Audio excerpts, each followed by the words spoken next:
여호수아 14장의 말씀입니다. 우리가 어제 본 여호수아 13장부터 가나안 땅을 분배하는 이야기가 지금 나오고 있습니다. 12지파 가운데 2지파 반은 이미 요단 동편 땅을 모세를 통해 받았고, 오늘 본문에서는 본격적으로 9지파 반을 대상으로 요단 서편 땅의 분배가 이루어져요. 2절에서 알 수 있는 것처럼 땅 분배는 제비뽑기를 통해서입니다. 이것은 하나님이 명령하신 방식인데 인구수에 비례해서 땅 크기도 정해지게 되어 있어요. 이게 이제 민수기 33장에 나오는데 지파의 힘이나 전쟁 공로 등을 내세우지 않습니다. 오직 공정하게 하나님께서 말씀하신 이 방법을 통해서 지금 땅을 분배하는 건 사실 어때요? 땅은 이게 내 것이 아니에요. 분배받아도 하나님이 주신 선물입니다. 선물로 받는 거예요. 주신 땅, 어떤 말도 없이 그렇게 땅의 분배가 시작됩니다. 그런데 요단 서편 땅의 분배가 시작되면서 갈렙이 헤브론 땅을 기업으로 받는 이야기가 오늘 말씀을 통해 나와요. 이 말씀이 더 길게 나오죠. 갈렙이 받은 이 땅은 45년이라는 세월을 견디고 조건과 환경을 이겨내는 믿음으로 차지한 땅이라는 것을 오늘 말씀을 통해서 알 수 있게 되어요. 이런 갈렙을 통해 우리 믿음을 한번 돌아보면 좋겠다라는 생각을 해봅니다. 그래서 첫 번째로 볼 말씀은 갈렙은 변함없는 약속을 믿었고요. 또한 변함없는 충성을 보인 인물이다라는 것입니다. 요단 서편 땅의 분배가 시작되자 갈렙은 여호수아 앞으로 나와서 한 가지 요청을 하죠. 아낙 자손이 살고 있는 견고한 성읍을 자신에게 달라는 것입니다. 사실 이 땅은 45년 전에 갈렙이 여호수아 그리고 10명의 정탐꾼과 함께 갔던 땅이에요. 가서 보았던 땅입니다. 그런데 이때 여호수아와 자신 갈렙을 제외하고 나머지 10명은 아주 기겁을 하고 돌아왔어요. 아낙 자손이 얼마나 큰지 거인 같아서 그들 앞에서 자신들은 메뚜기 같다. 만약 거기 들어가면 우리 죽는다라는 얘기예요. 못 다니는다라는 얘기죠. 그만큼 자신들을 주눅들게 했던 땅입니다. 그리고 결국 가나안 땅을 바로 정복을 바로 코앞에 두고 지레 겁을 먹는 바람에 어떻게 해요? 여호수아 갈렙 제외하고 모세를 비롯한 출애굽 1세대가 다 이 땅을 밟지 못했어요. 그리고 죽었어요. 그런데 지금 그렇게 겁을 먹었던 이 땅을 갈렙이 이제 분배가 시작되자 먼저 나와서 요청하는 거예요. 이 땅을 주십시오. 왜 갈렙은 굳이 모두가 겁을 내서 다 피했던 이 무시무시한 땅을 달라고 했을까? 이게 중요하겠죠. 그건 하나님께서 45년 전에 하셨던 약속을 아직도 믿고 있기 때문이에요. 45년 전에 했던 약속. 9절의 말씀입니다. 9절이 그 말씀인데 우리 같이 한번 9절 말씀 다시 읽어보겠습니다. 그날에 모세가 맹세하여 이르되 내가 내 하나님 여호와께 충성하였은즉 내 발로 밟는 땅은 영원히 너와 내 자손의 기업이 되리라 하였나이다.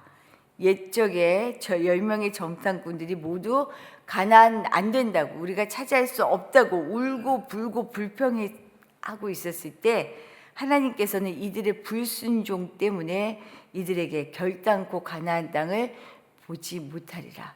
가나안 땅을 밟지 못할 것이다. 어떻게 해요? 정말 그 마음의 크기대로 결정이 되어졌어요. 하지만 당시 여호수아와 갈렙은 달랐습니다.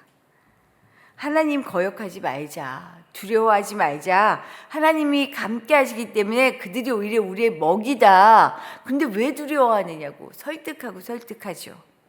가슴을 치며 울며 설득했어요.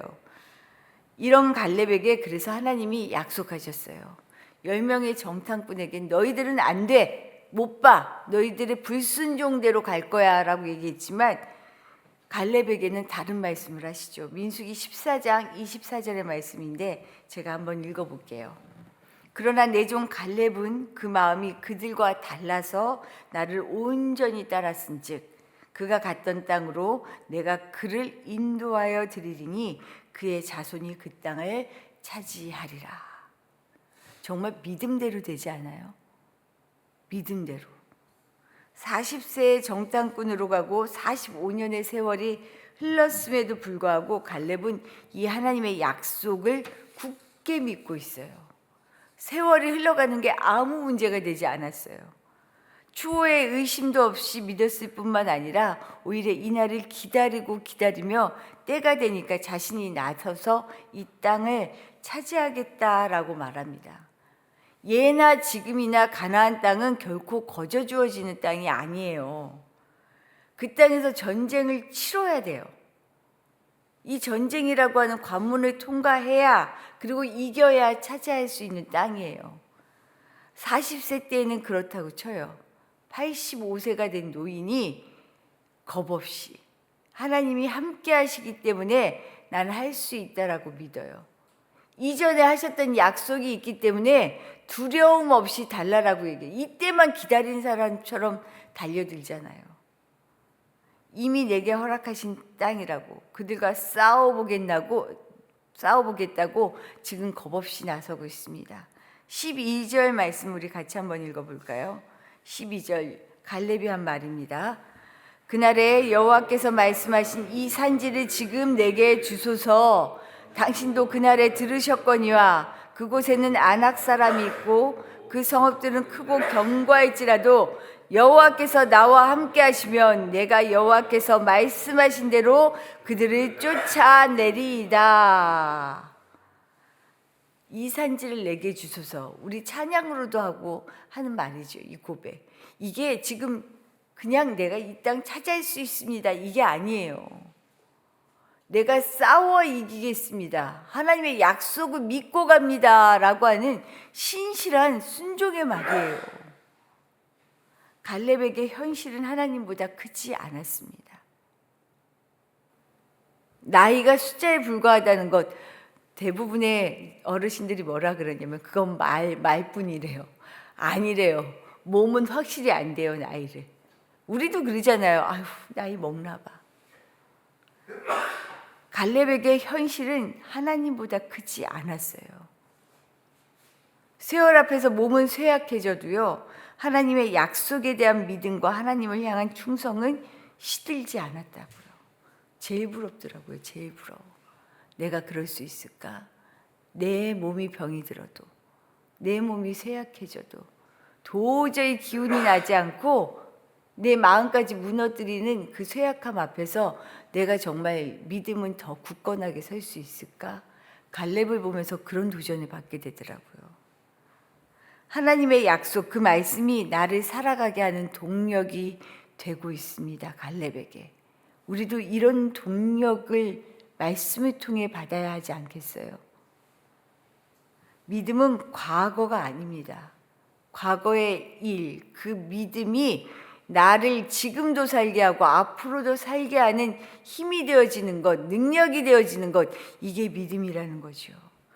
하나님을 향한 그 처음 믿음을 기억하며 변함없으신 하나님의 약속을 믿고, 그리고 우리는 변함없는 충성으로 살아갈 수 있기를 축복합니다. 갈렙같이 살았으면 좋겠어요. 두 번째로 갈렙은요, 전쟁을 그치고 평화를 가져온 큰 믿음의 사람이었습니다. 갈렙의 요구대로 여호수아는 그를 축복하고 헤브론을 기업으로 주지요. 그러자 이 산지를 내게 주소서 요청하여 받은 그 땅에 변화가 일어나요. 15절 말씀입니다. 15절 같이 읽어볼게요. 헤브론의 옛 이름은 아르바는 아낙 사람 가운데서 가장 큰 사람이었더라. 그리고 그 땅에 전쟁이 그쳤더라. 노년의 나이에 갈렙은 가장 큰 장수들을 상대로 전쟁을 치러야 했습니다.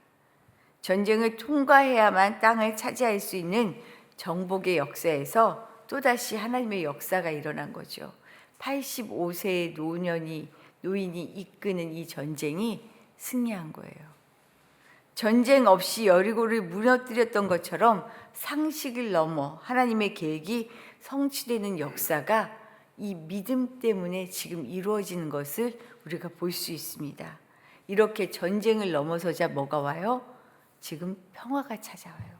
전쟁이 그쳤답니다. 평화가 오는 거예요. 잘 보자고요. 근데 이들이 찾은 평화는요, 사실 갈렙의 믿음과 수고, 헌신 없이 맞을 수 없는 평화였어요. 하나님께서 당신의 역사를 계획을 따라 이루시지만 여기에 반드시 필요한 것이 있습니다. 믿음으로 순종하며 헌신하는 우리의 수고가 더해져야 해요. 우리를 통해 일하시는 하나님, 우리가 순종하지 않으면 안 돼요. 결코 저절로 이루어지지 않습니다. 내가 순종하지 않으면 순종하는 다른 사람을 통해 하나님이 또 일하시죠. 우리 한 사람 한 사람의 믿음의 수고가 결국 나 한 사람을 넘어서 어떻게 해요? 공동체를 살리잖아요. 갈렙을 통해 후손이 살아나잖아요. 우리 교회가 이런 공동체 될 수 있기를 기대하며 기도해 주시기를 부탁드려요. 그래야 되지 않겠어요? 하나님의 약속을 믿고 그 약속을 굳게 잡고 믿음으로 헌신하기를 그 헌신의 수고를 아끼지 않는 교회, 공동체, 우리 한 사람 한 사람 이렇게 나아가면 지금 이 나라가 지금 봐서는 어때요? 너무 암울하죠. 정말 될 수 있을까? 회복될 수 있을까? 정말 하나님의 나라로 세워질 수 있을까? 지금 봐서는 도저히 안 될 것 같아요. 그런데 우리가 일제강점기를 살 때에도 사실은 오죽했겠어요? 지금에 비하겠어요? 그런데 지나오잖아요. 나라를 회복시키고 다시 세워주시잖아요. 우리가 끊임없이 잘못된 길을 가지만 이 잘못된 길을 다시 돌이켜 갈 수 있는 것, 다시 세울 수 있는 것, 이게 무엇이에요? 우리가 하나님의 말씀으로 외에는 다른 길이 없잖아요. 그 길을 향하여 나아갈 때 이 땅이 하나님의 나라로 바뀌어가고 완성되어져 가는 거잖아요. 이 일을 잘 해낼 수 있도록 우리 모두가 정말 기도에 힘쓸 수 있기를 바라요. 하나님은 그래서 이 땅에 우리를 세우셨습니다. 원주에 우리 교회를 세우셨어요. 혁신도시 가운데 우리를 세우셨어요. 그리고 우리 한 사람 한 사람을 부르셨어요. 우리를 부르신 그 사명을 갈렙처럼 믿음으로, 헌신으로, 충성되게 약속을 믿고 나아갈 수 있기를 축복합니다. 주신 말씀 생각하며 기도하도록 할게요. 하나님의 약속은 변함이 없습니다. 그러니 우리도 변함없는 충성으로 순종하며 살아가야겠죠. 갈렙처럼 이렇게 살게 해주십시오. 기도하시고, 또한 부러운 것은 사람마다 다 특징이 다른 것 같아요. 이 사람이 있으면 아유 시끄러워져. 뭔가가 일이 막 예기치 않은 일들이 생겨. 이런 사람으로 살고 싶은 사람 아무도 없잖아요. 전쟁을 그치게 하고 평화를 가져다 주는 사람, 주의 평안이 우리를 통하여 드러나는 사람, 와 복이죠. 복. 이런 사람 되게 해달라고 기도하시기를 부탁드립니다. 더불어 오늘은 우리 교우 성도들을 위하여 기도하는 날이에요. 연로하신 우리 권사님들, 마영자 권사님, 공선희 권사님, 그리고 우리 이현재 집사님의 어머님 노순재 권사님이 허리 때문에 많이 지금 힘들어 하시는데 잘 회복하실 수 있도록 기도해 주시기를 부탁드리고, 연로하신 우리 부모님들, 우리 조성희 성도님의 어머님 수술 잘 마치셨으니 잘 회복하여서 건강할 수 있도록, 건강한 노년을 보내실 수 있도록 기도해 주시고, 우리 성도들 좋은 소식들이 들려옵니다. 취업을 위해서 기도했던 우리 자녀가 취업이 되고요. 우리 하나님께서 이렇게 우리의 기도를 정말 들어주시는구나 하는 일들이 더 많이 일어날 수 있도록 우리 교우들의 문제들 하나하나 하나님께서 함께 해주십시오라고 기도해 주시기를 부탁드립니다. 더불어 이 나라, 이 민족을 위해 기도해 주십시오. 기도드리겠습니다.